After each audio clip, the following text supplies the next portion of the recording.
Hello everyone and good morning.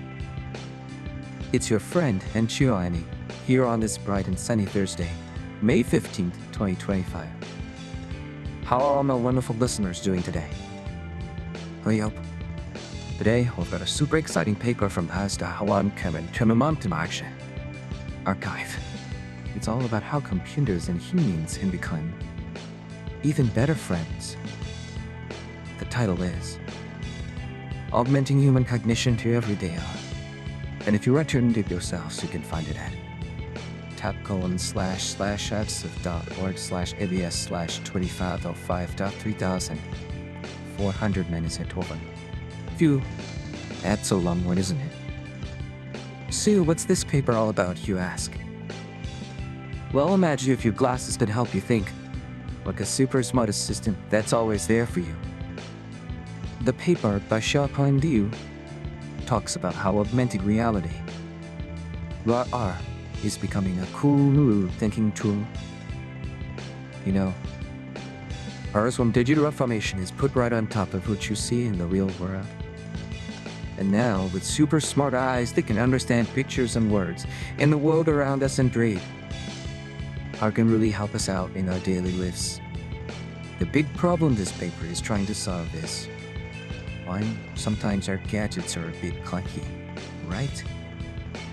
We have to pull out our phones, open an app, type things in, and it can feel like we're jumping between the real world and a tiny screen.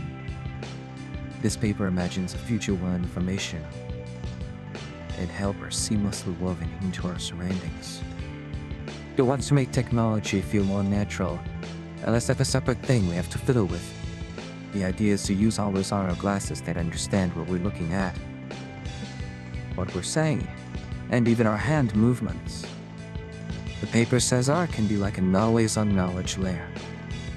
So instead of searching on your phone for what a sign in another language says, you could just look at it and your glasses would show you the translation instantly.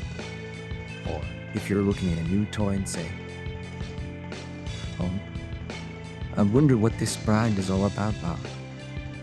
The AR could pop up helpful right next to it. It's like the world itself becomes your interactive screen. The paper calls this moving from screens to scenes. Imagine the whole room or the power pod, the kitchen, becoming a place where I can help you. There's a neat picture in the paper, Figure 1, where someone can pair their computer and headphones just by making a gesture, because the AR shows them a virtual link. How cool is that? And home is sort of a augmented layer. That's a fancy way of saying it understands the meaning of things.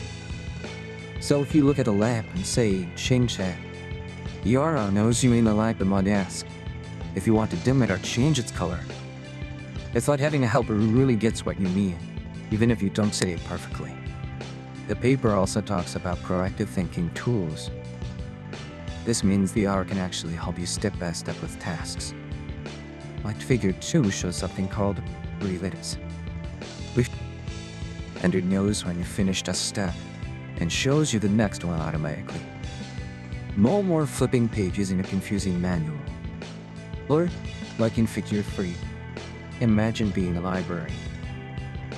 You could just point at a book and ask for a summary, and poof, the info appears. This also uses data for that in the physical world. That just means it uses how objects naturally invite us to interact with them. A button looks like it wants to be pressed, right? So we all can put instructions right where they make sense. Like in Figure 4, where it shows someone building a little robot. Arrows and labels appearing on the actual parts. This makes it so much easier to learn and do things, because the help is right there in the real world with you.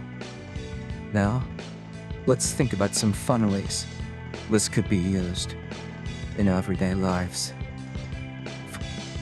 For making websites and apps easier to use or even our smart homes. Imagine you're at home and you want to adjust the thermostat. Instead of finding an app, you could just look at the thermostat, and our buttons could appear in your vision. Or you could just say, "Make it a bit warmer," So much simpler, right? Or when you're navigating a big, confusing place like an airport. Your glasses could show arrows on the floor leading you right to your gate. Second, what about it? Say learning, or even for professionals. Imagine a mechanic learning to fix a new kind of engine. The AR glasses could show them exactly which part to touch, what tool to use, and what to do next, all overlaid on the real engine. This would be super helpful in learning complicated things, and it could help experts do their jobs faster and with fewer mistakes, or students learning about the human body could see great organs appear right in front of them. And third, this could be amazing for accessibility, helping people who might need a little extra support. For older adults, it could make complicated gadgets easier to use. Instead of fiddling with the television remote with too many buttons, they could just look at the television and see simple, clear controls. Or for people with memory difficulties, AR could provide gentle reminders for daily tasks, or even help visualize faces or places. It's like a affinity guide always with you. Now, how does this compare to technology we already have? Think about your smartphone. It's super useful, but you're always looking down at a screen and away from the world. This everyday AR wants to keep you looking at the world, with intonation appearing naturally within it. It's hands-free too. And what about voice assistants like Alexa or Siri? They're great for asking questions or giving commands, but they can't see what you're looking at. This AR combines voice with vision, so when you say "what's that?" it knows what that is. And even older AR, like some games or apps, is often for just one specific thing. His paper dreams of an AR that's always there. Like a jello purple's helper for all sorts of things, learning and adapting to. So, this paper paints a really exciting picture, doesn't it? Are becoming a true partner in our daily lives, helping us learn, understand, and do things more easily. It's like taking the digital world and weaving it beautifully into our physical world. It sounds a bit like science fiction, but it's getting closer every day. That's all the time we have for today's trending article. Everyone, I hope you enjoyed that little peek into the future. This is Skinny Money signing off. Have a wonderful day. Keep learning.